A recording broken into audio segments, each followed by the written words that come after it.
Today I'm going to talk about faith. And the way the topic has been coined, it says success precised through faith, a perception not overwhelmed by contradictory perception. Essentially, I'm going to talk about faith, the power of faith, the strength of faith, what faith can bring to all of us. A few days ago, I was on a morning walk in my society, and as I was walking, I met a friend of mine who is a neighbor who happens to be a scientist. And we started walking together. It was a morning walk, and in the course of the conversation, my friend told me, the scientist friend told me, "Hey, Mohapatra, people say that you are a spiritual guy, you go to satsang and stuff like that. But you know, as a scientist, I do not believe in spirituality, faith, and all of that. I always look for evidence. I look for logic. I look for proof. You spiritual guys rely so much on faith, but we don't do that. We don't have faith in faith." I said, "Friend, his name happens to be Subbarao," and I said, "Rao, listen,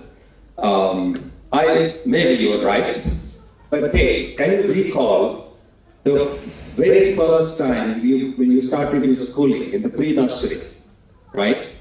And your teacher taught you the alphabet, A, B, C, D, E, etc. And the teacher asked you to repeat, you repeated. The teacher asked you to write 100 times, you wrote 100 times. And the teacher asked you to reproduce, you reproduced. Did you ever ask the teacher, 'Sir, why are you asking me to learn the alphabet?'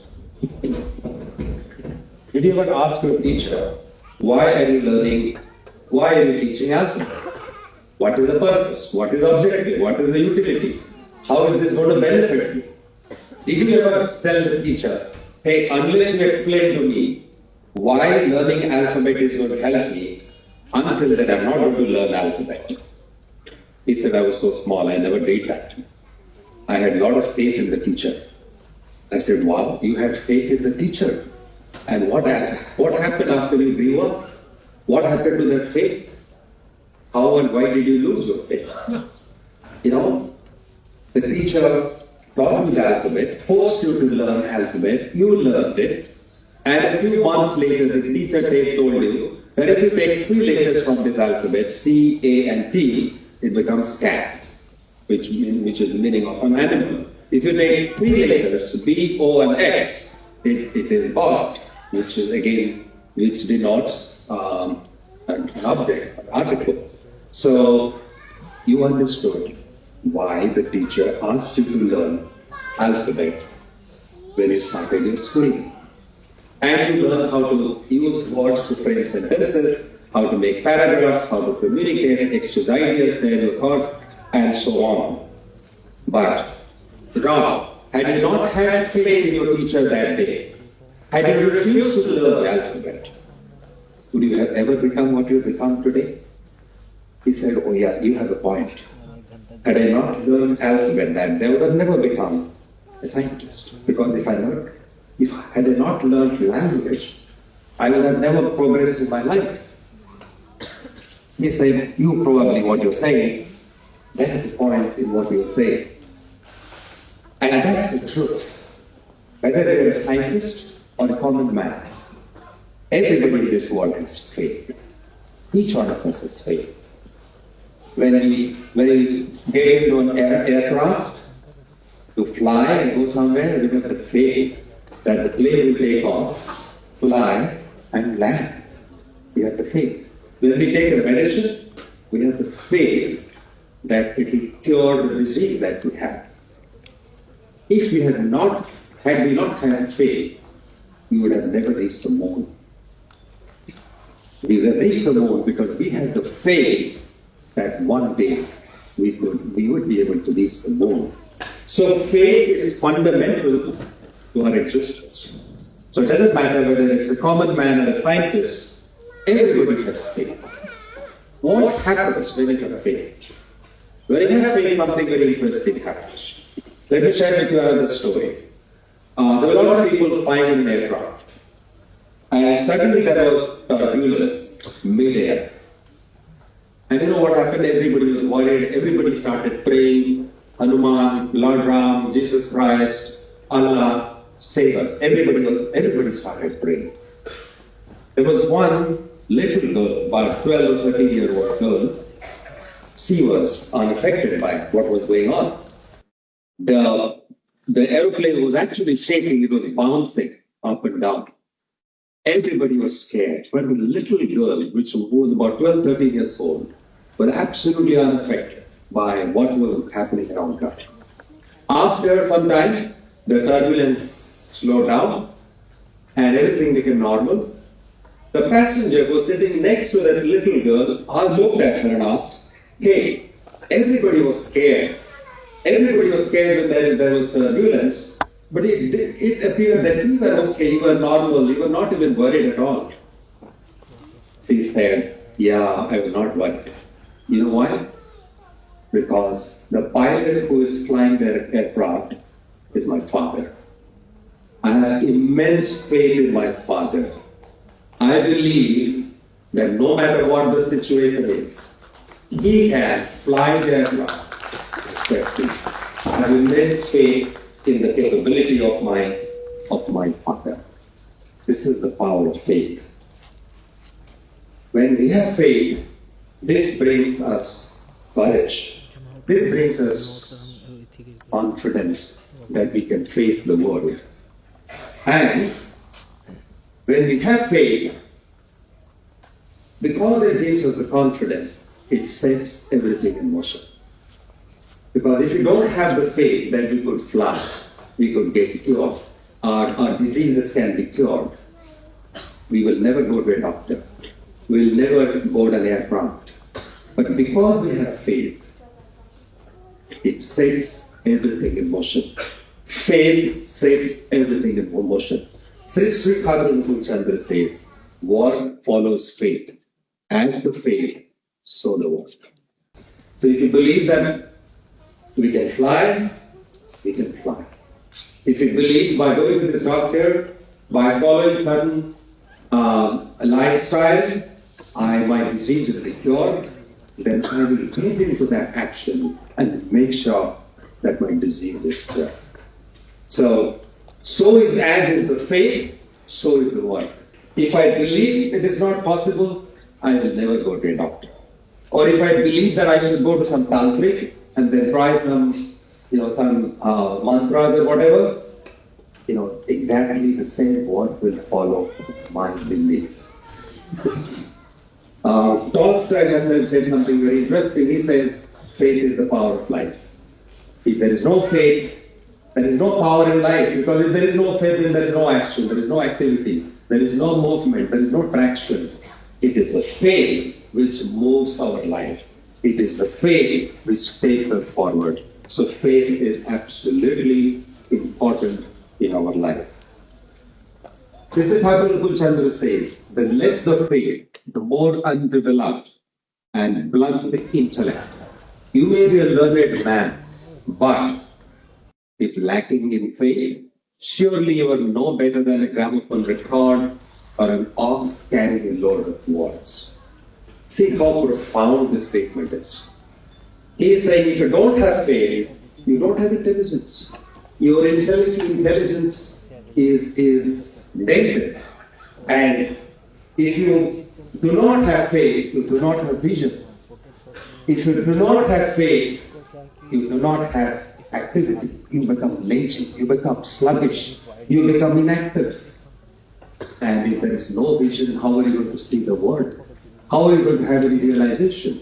Without action, without experience, without realization, you only become an ox carrying loads of words. Professor Sutaru Chakravarti was talking about the limits of words. You can become a great speaker, orator, motivational speaker, but no realization, no experience. If you want to have realization, if you want to have experience in life, then all that we need is faith. What is the science of faith? I'm not going to repeat this because Professor Chakravarti also shared this slide. Many scientists say, like my scientist friend Mr. Rao, or Dr. Rao said, we scientists do not believe in faith because we only believe in evidence, logic, etc. But that is this famous scientist, the Nobel laureate, the German theoretical physicist. He says anybody who has been seriously engaged in scientific work of any kind must realize that over the entrance to the gates of the temple of science are written the words, you must have faith. It is a quality which scientists cannot dispense with. A scientist is saying this, not a common man, layman like me who is saying this. He's saying that there are many things which are beyond the domain of science. Science has not fathomed, science has not discovered, science has not understood, but we cannot ignore that. So scientists must have faith if they want to progress in the journey of discovery, if they want to unravel the mysteries of life, if they want to unravel the truths of life, then scientists must begin with faith. When we talk about faith, what is, and then if you try to decode the science of faith, we find something very interesting. A very famous neuroscientist, Dr. Joe Dispenza, he says that when people visualize and deeply believe in their desired outcomes, if they believe that they can get cured, if they believe that they can accomplish a mission, if they believe that they can reach the moon or the Mars, what happens? They can change their brain's neural networks to align their neural networks with the desired outcomes they have in mind. So essentially what it means, and the neuroscientists have discovered that faith can change the structure of the brain. Faith can alter the networks that we have inside of brain. Faith can take us in a direction which can be unimaginable, which we would have never imagined. But if you have a desired goal, and if you imagine that it is possible, and if you have the belief, strong, profound belief, then it can make changes in our brain. And, it's a very important, brain is a very important player in the central nervous system, which can charge our entire body. Every organ, every tissue, every cell in the body, and the charged brain can actually move us in a direction which can help us accomplish our goal. If you're walking on the road and then you find 10 people attacking you, what would you do? You would typically run away. You will try to run away from them because you know that you are defenseless. You are one person, there are 10 people. But if a soldier in the army, if he is facing an attack from 10 soldiers from the enemy camp, what does he do? Does he run away? Does he go away? He doesn't do that. Because he has immense faith that he can fight them. He can fight till the end. He can kill many of them. Maybe he can win the battle against 10 people. And he doesn't give up. He doesn't stop. He doesn't run away. Because he has the faith. Faith in his ability. And faith in the purpose, the higher purpose. He has an attachment towards the motherland. It is attachment. It is a love. What my previous speakers were talking about. That is the foundation of faith. Sri Thakur Chandra says, feeling is the foundation of faith. Without feeling, there is no faith. If I don't love somebody, I cannot trust that person. Can I say, I don't like you, I don't love you, but I trust you? This is not possible. So the beginning of faith begins with love. Is faith blind? A lot of people say faith is blind. A lot of people in the scientific community say that faith is blind. Sri Thakur Chandra says faith cannot be blind. And one devotee asked Sri Thakur, is faith blind? He said, how can faith be blind? You have got eyes, I have got eyes, we have vision. How can faith be blind? He said, but Thakur, but faith is not supported by logic. Sri Thakur said, who said that? Who says that faith is not supported by logic? Who says that faith doesn't have a rational base? We call it so because we don't know the logic. That does not mean that faith doesn't have logic. Sri Thakur said there is nothing called miraculous. If something happens which is beyond our realm of our vision and our comprehension, we call it miracle. Sri Thakur says miracle is the mirage of the ignorant man. When we go in the desert, we believe that there is water, and when we get closer, we realize there is no water. It is exactly the same thing. It is a mirage of the ignorant man. This is Thakur Chandra says, because you do not know the cause and effect, you call it miracle. The moment you understand the cause and effect, when something which is incomprehensible to you, and when that happens, you say, oh, how it happened? Is it miracle? It is miracle. But when you discover the cause, then you don't call it miracle anymore, because it becomes clear in front of your eyes. It becomes absolutely clear. So, faith is obviously not blind. Galileo says, the laws of nature are written in the language of mathematics. So everything which is in the universe is written in the language of mathematics. Everything is written in that language. But we need to find out the mathematician who has written the language. Without finding out the mathematician who has written the language, we will not be able to understand the laws of nature. So when there are some higher laws, the laws which are beyond our comprehension, we say, this is miracle, this is something supernatural, this is beyond our understanding and so on. But once we find that mathematician, once we find the lawmaker who has made all these laws, things will become clearer, because the lawmaker will be able to help us understand what these universal laws are all about. Sri Thakur Chandra says, the conception that cannot be affected or overwhelmed by contradictory conception is faith. The conception which cannot be affected or overwhelmed by contradictory conception. What a powerful, profound definition of faith. Nobody in this world, until today, in the history, has given such a powerful definition of faith. A conception which is not affected by contradictory conception is faith. There was some small satsang temple in a village of Midnapur district in Bengal. There was a Guru Bhai by the name Sanatana used to live in that temple.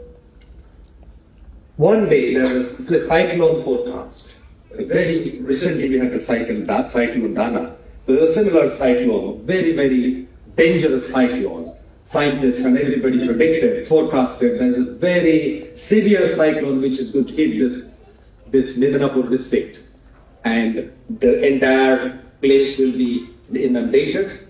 This forecasted, a lot of people figured out even the temple will also get inundated.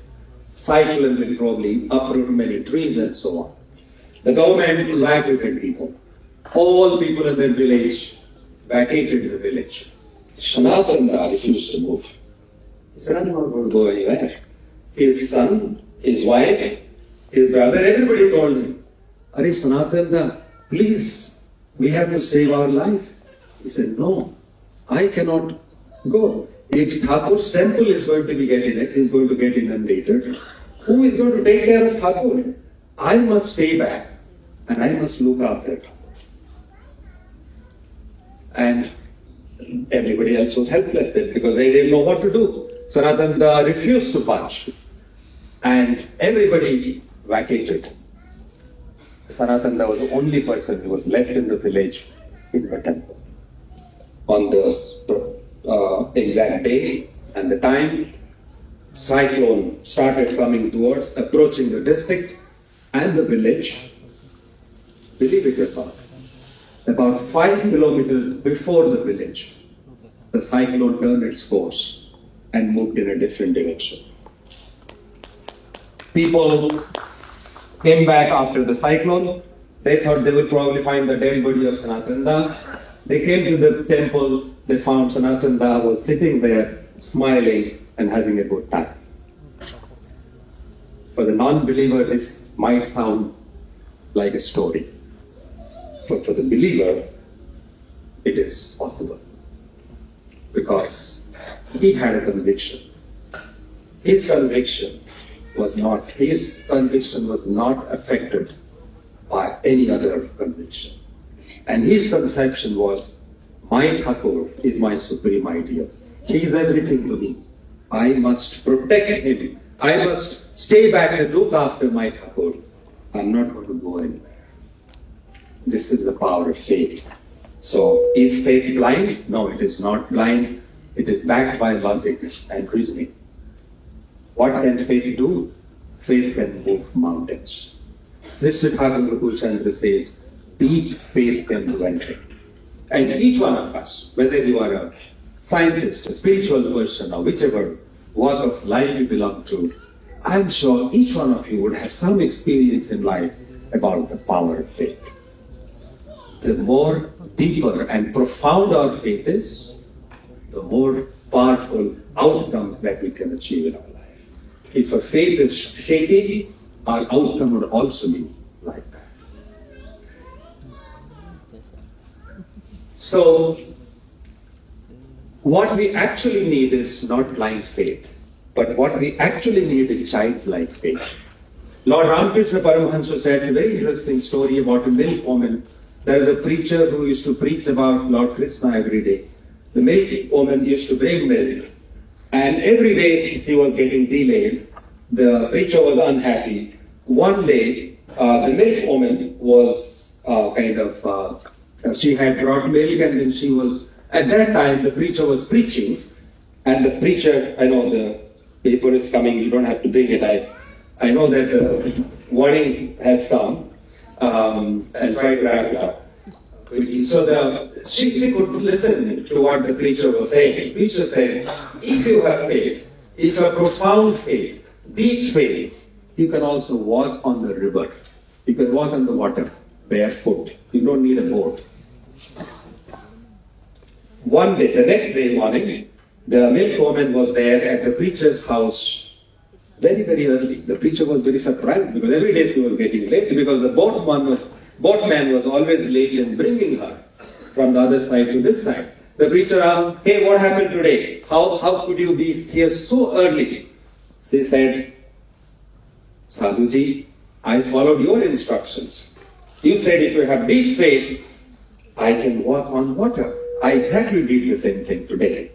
The preacher said, what are you saying? You walked on water? What are you saying? I just don't believe this. She said, Sadhuji, you only said this. How can you not believe me? Please follow me. Come with me and I will show you. The woman started walking. The preacher started following her. And the lady started walking on the river. The preacher was awestruck looking at the lady. The lady asked him from behind, Sadhuji, please come, please come, please come. The preacher also tried, put his foot in the water, and he got inside the water. He had the power of it. So he was like a gramophone record, carrying load of words. He had the power of words, but he himself lacked faith. He did not have faith. But the milk woman had childlike faith. Her faith was strong, profound. There was no impurities in her faith. It was absolutely pure. So there is a fundamental difference between being convinced and conviction. All of us can get convinced many times in our life. If I'm convinced today, I may change tomorrow.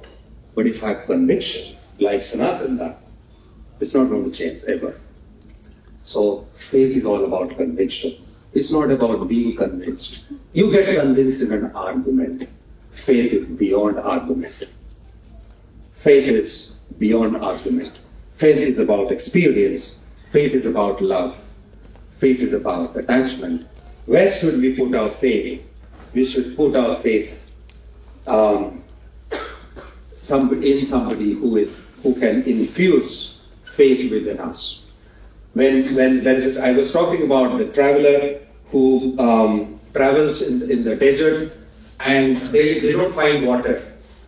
But if they have a camel, if they take the shelter of a camel, if they take a camel with them, or if they go with a camel, the camel can take them to the water. Sooner or later. Similarly, if you want to find path, if you want to find destination, like the camel, we also need a pathfinder. Camel is the pathfinder in the desert.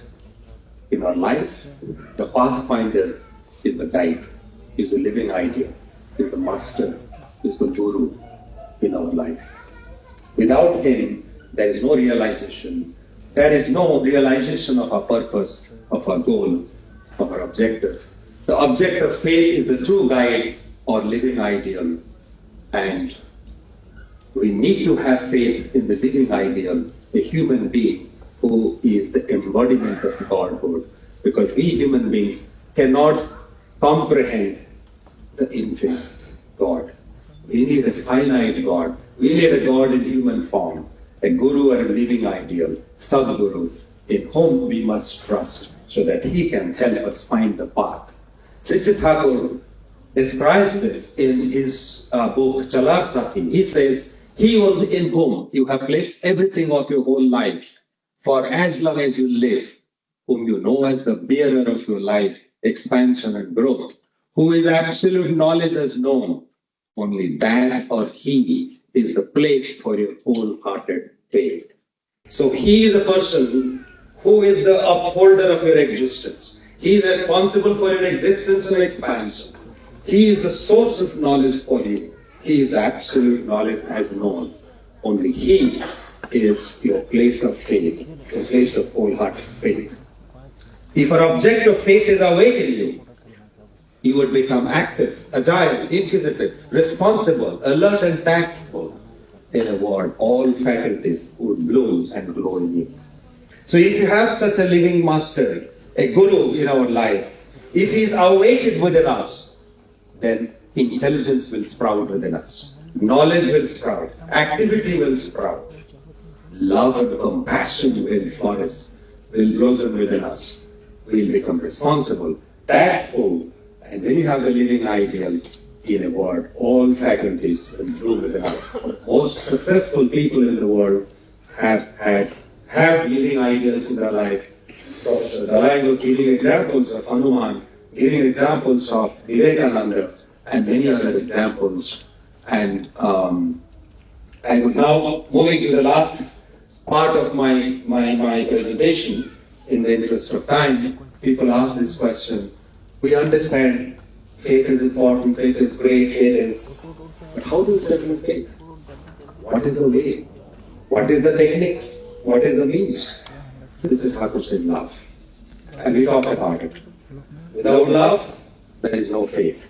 If I don't love you, if I don't like you, I cannot trust you. And I am asked this Thakur, how do I love? I don't know how to love. I am not able to develop love. So Thakur says something very simple and profound. He says, how do you learn how to walk? You learn how to walk by walking. You learn to speak by speaking. You must learn to love by loving. Then know the way. If you want to learn how to love, just start moving.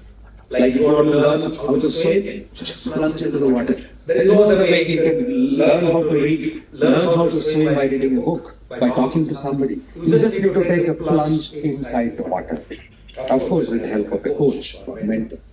But if you want to learn how to love, just start loving. That is the only way. If it's possible, there's no other way. Few times the human birth, without the awakening of spiritual consciousness.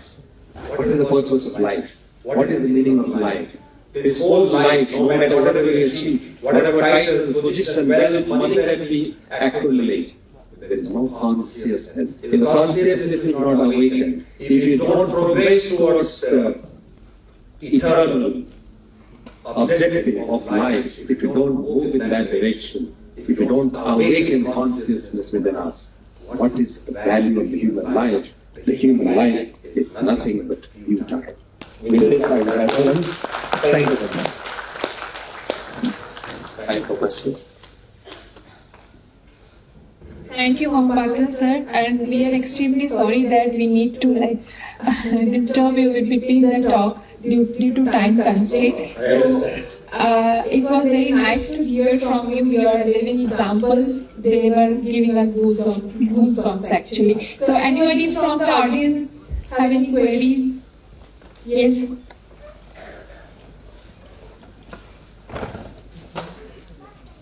Good evening sir. मेरा sir एक चीज clarity हो गया, last में जो love से generate होता है, तो एक परफेक्ट एग्जांपल भी हम क्लास में देखें। सपोज हमारा कोई फेवरेट सब्जेक्ट होता है, सपोज हमें फैकल्टीज बहुत डांटते हैं, गुस्सा करते हैं, मैम में कोई चीज नहीं हो पाता है, डांटते हैं, धीरे-धीरे उससे इंटरेस्ट रेड्यूस हो जाता है। लेकिन कोई सब्जेक्ट सपोज जीरो नॉलेज दूसरे बैकग्राउंड से अगर कोई लेक्चर उसको अच्छे से बहुत कूल से समझा देते, वो सब्जेक्ट करिकुलम एंड पे हम उस सब्जेक्ट को खुद मास्टर हो ही जाते। बिल्कुल एग्जैक्टली सेम रिलेशन एग्जिस्ट भी करता है प्रैक्टिकल वर्क। एंड सेकंड जो आप समझें कि मींस एक डॉक्टर होता है कि एरोप्लेन में उसको यकीन होता है कि मेरे पापा पायलट है, तो इसलिए मेरे को चिंता करने की कोई जरूरत नहीं। सर लेकिन एक स्ट्रेट फॉरवर्ड मेरा क्वेश्चन है, इन प्रैक्टिकल डेज सर हमारे इस यूथ बढ़ती उम्र में भी बहुत सारे फादर्स अभी एंजाइटी में रहते थे कि मेरा रिटायरमेंट होने से पहले तेरा जॉब हो तो जाएगा, सेटलमेंट हो ही जाएगा ना। अगर वो फेथ नहीं रख पाता तो हम अपने आप फेथ रखेंगे कैसे? Yes, good question. So, it is the power of your faith, right? And even if अगर पिताजी के पास भी है, उनका अगर यकीन नहीं है, लेकिन आपके अगर यकीन है कि आपके पिताजी के ऊपर भरोसा है, आपके लोगों के ऊपर भरोसा है, तो आप अचीव कर सकते हैं। आप पिताजी को साथ में लेके आप अचीव कर सकते हैं। क्यों नहीं हो पाएगा? पिताजी का यकीन नहीं है, उनके लिए तो थोड़ा दिक्कत होगा। आपके पास जो यकीन है, वो आपको आगे लेके जाएगा। कोई डाउट है क्या? ना सर, बोले तो मेरे कैरियर का जो भी जर्नी है आगे, मैं सर स्कूल टाइम से लेकर 12 तक जितने मेरे को टीचर्स हैं, उन्हीं का इनपुट आज तक भी मेरे लिए यूटिलाइजेशन बन के चल रहा है। तो ज्यादा ट्रस्ट मेरे गुरु के ऊपर ही है। पिताजी के ऊपर भी भरोसा रखिए, उनके प्रति भक्ति रखिए, वो भक्ति आपको आगे लेके जाएगा। क्योंकि जो डिवोशन और फेथ दोनों एक साथ आते हैं।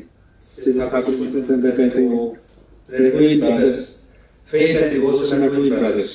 अगर एक आता है तो दूसरा आता है। अगर भक्ति आएगा तो विश्वास भी आएगा। अगर भक्ति नहीं है, विश्वास आएगा तो भक्ति ऑटोमेटिक आएगा। एक दूसरे को छोड़ के रह नहीं सकते, एक आएगा तो दूसरा आएगा। जैसे लव और फेथ एक दूसरे से अलग नहीं रह सकते। लव एक ऐसा चीज है जैसे मिल्क कंडेंस होता है, क्या होता है? मेमोरी बन जाता है। इसी तरह लव जब कंडेंस होता है तो विश्वास बन जाता है। तो when your love is condensed, तो लव को थोड़ा गाढ़ होने दीजिए। जितना वो कंडेंस होगा, धीरे धीरे आपका विश्वास उतना गहरा हो जाएगा। वही कामयाब होने का जो मूल मंत्र वही है। Thank you sir. Thank you. Thank you so much, sir. Please give a big round of applause for sir. We are really enjoying the examples he gave, and I hope all the students present here will learn from the examples he gave today in the talk.